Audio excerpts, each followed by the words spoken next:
AITA for making my husband feel bad about going on a trip while I'm 33 weeks pregnant. My husband is planning to go on an all-expenses-paid celebratory trip with colleagues to Europe soon. At the time of his travels, I will be 33rd weeks pregnant with our second child. Although I really would love for him to go and have some fun, there's several reasons why I'm not feeling good about him going on this trip. This is a high-risk pregnancy. Our first child was born at 32 weeks being severely growth restricted. This pregnancy, the same issue has been found. However, I am taking medication that seems to work so far. As of 28 weeks onwards, the risks increase, and therefore we are having a growth scan every 2 weeks. These scans are important, and although it seems to all go okay so far, there is a risk that the baby stops growing and needs to be born before the scheduled C-section at 38 weeks. Having said that, all looks okay so far and we are optimistic about making the 38 weeks. I am the caretaker of our toddler, but due to this pregnancy I was told to take it really easy and not lift anything. With my husband away, all of the care would be on me and it would be very difficult to take it easy. We have recently moved to another continent and have no social network or backup in place.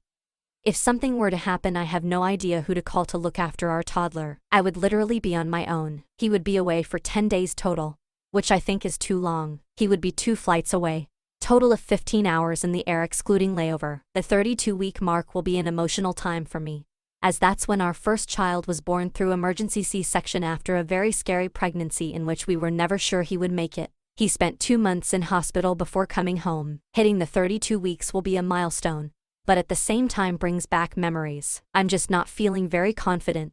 The further along I get, I'm at a higher risk of getting preeclampsia, and last week's blood test showed heightened values. Nothing concerning yet, but something to keep checking up on. The event will be at a destination famous for its party scene. There will be a lot of alcohol and whatnot involved, making a potential emergency flight home impossible. I feel this is inconsiderate and irresponsible considering the situation. Although I don't want to be the one telling him he can't go, I have mentioned to him that I feel uncomfortable with him going on this trip. He says he feels bad for going, but does not consider canceling. Am I the asshole for making him feel bad for going on this trip? Or is he asshole for putting this trip over his wife and children's well-being? Story 2. AITA for canceling the trip after my fiancé decided to bring her 10-year-old son with us. I am 33, have been with Natalie F. 32 for 2 years. We're getting married soon and she shares custody of her 10-year-old son with her ex-husband. Ever since her ex-husband got sick, Natalie kept bringing her son over more often. Sometimes her mom would take him due to work, etc. We've been having issues because of that because Natalie has to bring my stepson with us whenever we go. We started going out less and less since it's been a month since we've gone out and since her ex has gotten better.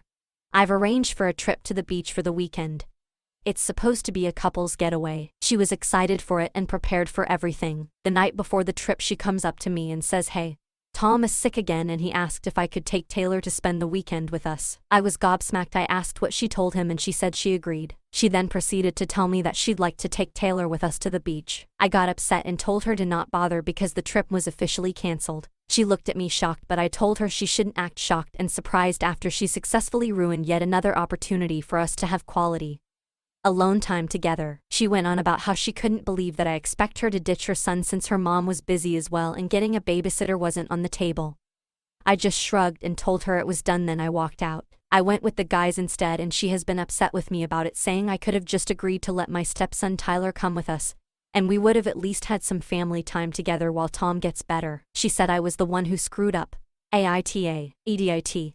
INFO because I feel like this has gone into a whole different direction. Folks here need to chill the fuck out. Nowhere in my post did I mention not being ready or accepting to be a step-parent. Trust me, I am ready and so far have been nothing but understanding and patient. I love my stepson and consider him as my own, but my problem is with his mom constantly changing plans last minute and not even asking if that's okay with me. And yes, I had to go out with the guys instead. Didn't know what else to do since she obviously wanted some space from me for the weekend, which is alright with me BTW.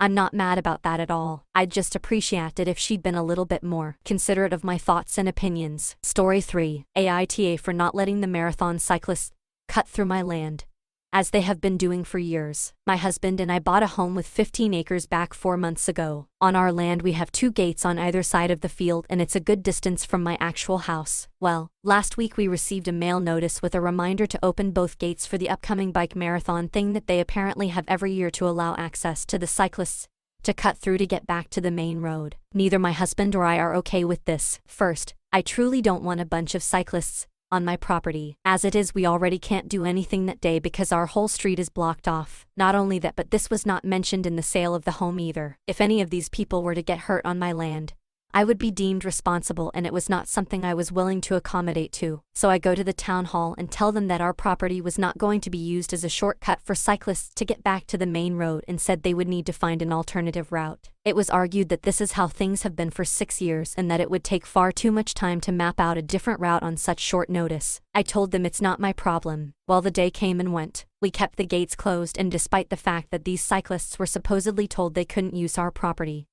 a lot of them still showed up and got pissed that the gate was closed. I was outside doing gardening when one of the cyclists started berating me for not having it open, stating that I was a selfish Karen, and stated, "Look at me. Afraid of bikes.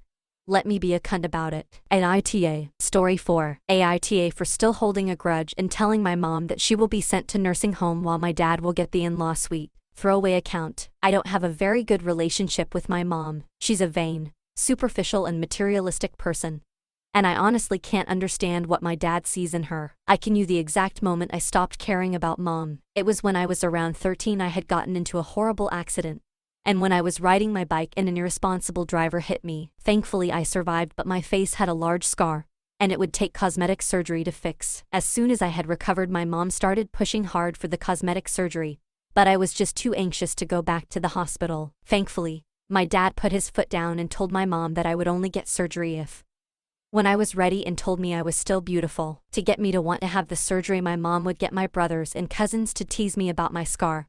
And whenever kids at school gave me a hard time, my mom would simply shrug and tell me that I knew what I needed to do in order to get the bullying to stop. Because of the type of job my dad had, he was away for multiple days every other week, so he couldn't shield me every time it happened. When he finally learned what my brothers had been doing, he was enraged and threatened divorce.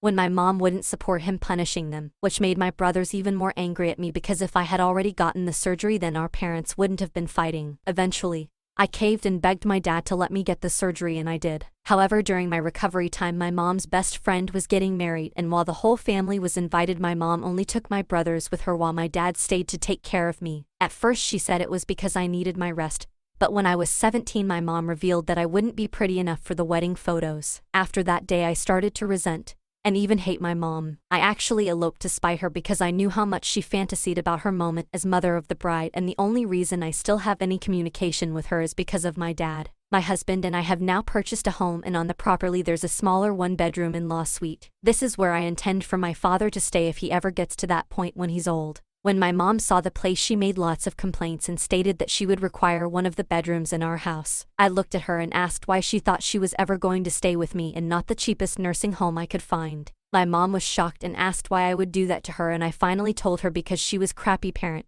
and unless her sons are going to pamper her in old age, she'll only be one step above a homeless person. There was a fight, and I told her why I felt the way I did, and now people are calling me tough for holding onto a grudge, and she's still my mother regardless of her mistakes. AITA. ETA. Since it keeps coming up, I just wanted to clarify. I never told my dad my mom was the one orchestrating the bullying, so I doubt he knows. I never told my dad that I found out the real reason why my mom didn't bring me to the wedding. My parents have a house, but you never know what the future may hold, so the in-law suite is just in case. My mom will never live with me, but if my dad insisted on still being with her, and they couldn't care for themselves completely, I'd pay for them to stay at a decent place. However, if my dad passed before my mom, the money would stop the day after he's declared legally dead. My brothers aren't bums or irresponsible, however I do have more money than them and can provide much better accommodations. My husband's parents are both dead, so that's no issue about whose parents go where.